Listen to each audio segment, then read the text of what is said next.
What's up guys, welcome back to the channel. Today I want to talk about the IS300. I have a lot of people hit me up about what they should look for when buying their first IS300, and honestly there's not a lot of things that can go wrong, but there's a lot of maintenance that needs to be done that probably isn't done commonly on this car. I always see on the forums of loose ball joints and broken ball joints, bad bushings, using the wrong power steering fluid. So these are the top 9 things you should look out for when buying an IS300. Let's go. All right, so first things first, you're gonna wanna, pop the hood up, and as a buyer, you wanna look around for leaks, right? So the most common areas for leaks are the cam seals. And what you'll notice is this one's a very clean example of what a cam seal should look like, except all the dust. But it should have no leaks coming out on the side right here. You'll see leaks coming down the side, leaking onto the tensioner, coming out on this side. You can see it used to leak right here, but now it's actually not leaking anymore. So kind of the first signs you'll see, you open the hood, you'll notice a bunch of leaks right there. And most commonly, it's the cam gears right behind the cams. And then plenty of times you'll notice the VVTi gear will leak too. And this is a different seal. It's inside the cam gear actually, because the VVTi gear has 15 degrees of rotation. And there's a seal in the middle of that, and that can also leak, and it's hard to tell unless you pull it out. All right, so next thing you want to look for is actually the harmonic balancer. And I took out the air box that was sitting right here, and you'll notice the harmonic balancer right there is the big nut that connects the accessories to the crank, and that oftentimes will come off. It's 2 pieces like welded together by plastic, and if you notice it wobbling like crazy, chances are it's gonna break in 2 pieces and you'll lose all accessories, and all of a sudden your car will overheat, you'll lose the alternator, and it's not a good time. All right, you can kind of see it. This is a water pump. This is a water pump right there, and then the one at the very bottom right there, that's the harmonic balancer. Kind of loud because I'm in the engine, but you see it's not wobbling that much. All right, so next thing while you are in the engine bay is to check the power steering fluid. And you're not gonna check if it's full, but you're gonna check to see what kind of fluid they use. And you'll notice on here, it says to use ATF, Dextron 3. And so if you open it up, if you look at it, you can kind of see that it's red. So this is actually the right type of fluid you should be using. It's an oil-based automatic transmission fluid. I use any cheap generic one and it works just fine. But a lot of people will actually just throw what's it called, power steering fluid, which is green and watery. So make sure you check this, because this will actually destroy your pump. This is my 3rd pump. So when there's not the right fluid in there, the pump will whine. And when you turn the wheel, it's gonna whine, and then it's gonna destroy the rack, it's gonna destroy the pump, and then you're gonna need to buy a new one. So make sure you check for that, because if it's been running on actual power steering fluid, chances are the pump might be going bad already. So one thing you wanna check is the tension on the throttle cable. And you'll see mine is pretty tight, but a lot of times it is really loose. The one I just got is super loose, and it's easy to adjust right here. But this car is controlled by a computer. The first 10%, you can see nothing happens here, but as soon as I get here, you hear the throttle open up.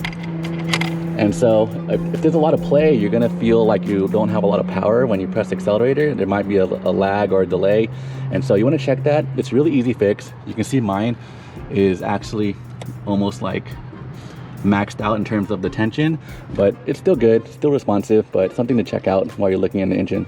All right, so the next thing on your list, you want to go down to suspension, and this is really hard to look at because you're not really going to lift up the car and check all the bushings and stuff, but there's a few ways to check, and the first one you should check is the caster arm. So you should move your car forward and have someone watching the wheel, and if you move your car forward and you see a delay on the wheel, so the car will move forward first and the wheel will slowly move, a slight delay, like the car will move and then the wheel will move. So I'm gonna show you what I mean.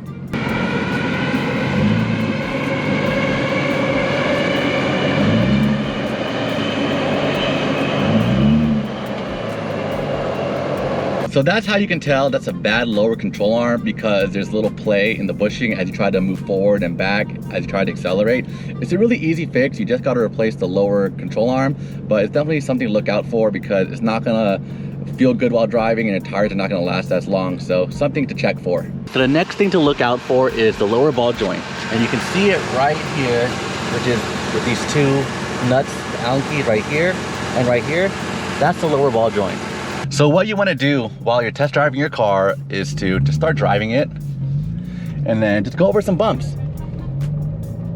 Don't go crazy over speed bumps, but go over little small dips, turn left and right, drive the car around, and then just go over some bumps. Once you feel the car go over some bumps, you're gonna hear some clicking noise. And if you do hear clicking noise, that means most of the time your lower ball joint is going bad. And you know, you're gonna want to drive around and then move your car left and right, shake the car, go over little cracks and bumps. Don't ruin the car yet because it's not yours. And if you hear clunking noise as soon as you go over some bumps, chances are your lower ball joint is going out, and that's something you want to replace right away, because if it snaps, it's not good. So if you see one that's bad while you're trying to buy one, I'd be a little weary of it. It's not the end of the world, it's just that it might snap driving home, so be careful. Alright, so next thing you want to check is actually the AC servo. And honestly, I haven't fixed mine because it's not that big of a deal, but you're gonna hear some weird noises like switches going on and off behind the dash. So let's see if I can recreate that problem. Well, right now I actually can't recreate it, but there's something called the servo motor that sits behind the dash that controls the vents, and oftentimes you'll hear it go crazy. It's like, it sounds like rats behind your dash. I haven't replaced mine, but I know it is a common problem. So don't be scared. It's not like something crazy. It's just your air vents trying to move around and go back to a certain direction. It's a common problem on these cars. I think I've seen it on the internet where people are asking all the time, hey, what's this noise behind my dash? Yeah, that's a really common problem. I haven't fixed mine because it doesn't bother me too much. I don't daily it, but my AC does work, so that's a good thing. All right, so this one is specifically just for manual cars.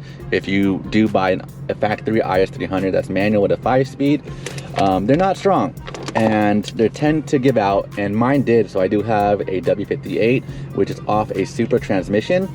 And the best way to tell, I wouldn't say the best way, the way I knew that was gonna give out, because when I bought the car, the gears were really weird. So I was shifting through the gears, and when you try to go into third, it literally felt like there was a bunch of sludge trying to block the gears from going in. Like I'll try to push it in and it'll go in really slow and it wouldn't click in. You see how this clicks in? It just clicks in, right? It felt like it would just get stuck wherever I left it and it wouldn't click in. It would just like sludge and it wouldn't stay anywhere. And that's what I figured. It was a sign that third gear was going out. I drained the fluids, I changed it twice, I put Redline oil, and honestly, it didn't help that much. I mean, it helped a little bit.